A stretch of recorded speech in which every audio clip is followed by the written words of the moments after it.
Oui, bon, un peu déçu. Comme je l'ai dit tantôt, nous étions venus ici là pour battre le Maroc. Non, c'est un jeu.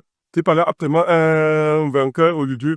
Tu penses à être le Maroc. C'est tellement, j'apprécie trop de cette équipe.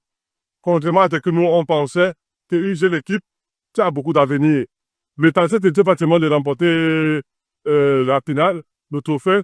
C'était aussi pour faire une bonne équipe pour l'avenir. Et pas avec ces enfants-là, nous tombons autour de bonnes cours. Un peu déçu, mais le meilleur à gagner. Nous avons beaucoup espoir à l'avenir. Nous savons que les Lions pourront mieux la pochette, quoi. Bon, je pense que l'équipe du Cameroun n'a pas démérité. Malheureusement, 2 buts à 0, c'est cher payé. 2 buts au coup de pied arrêté. Ça aurait pu être évitable.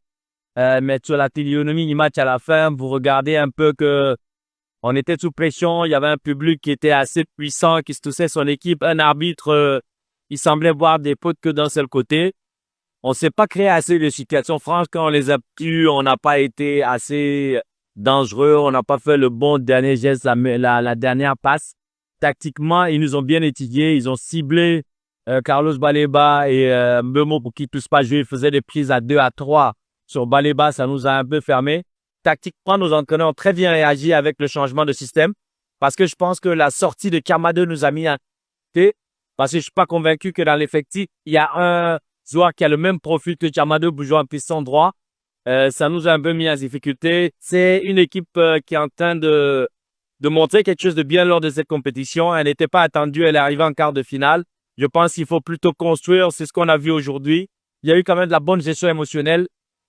Le capitaine Nourdolo qui a pris un carton en première mi-temps, mais qui a su gérer pour pouvoir prendre le deuxième parce que tout était fait pour que ce soit le cas. Je dis, il faut encourager les gars. C'est vrai que les défaites ne sont jamais bonnes à accepter, ne font pas de plaisir, mais on n'a pas à rougir que de perdre contre le pays organisateur devant 70 000 personnes. On a fait un non-match pour moi. La première mi-temps, on est passé à côté, on n'a pas joué. Deuxième mi-temps, on a essayé de se réveiller un peu, mais c'était pas suffisant. On n'a pas mis les ingrédients qu'il fallait pour gagner ce match.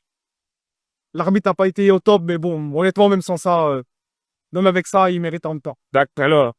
Ouais, on n'a pas joué la première mi-temps. Pas tout le match, on n'a pas joué la première mi-temps, clairement. C'est dommage dans la quart de finale de commencer le match à la deuxième mi-temps. En deuxième mi-temps, on a joué un petit peu.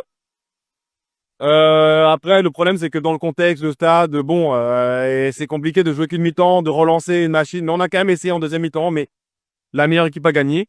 C'est clair, la meilleure équipe a gagné. Mais honnêtement, ce qui est frustrant, c'est qu'on n'a pas joué à notre niveau.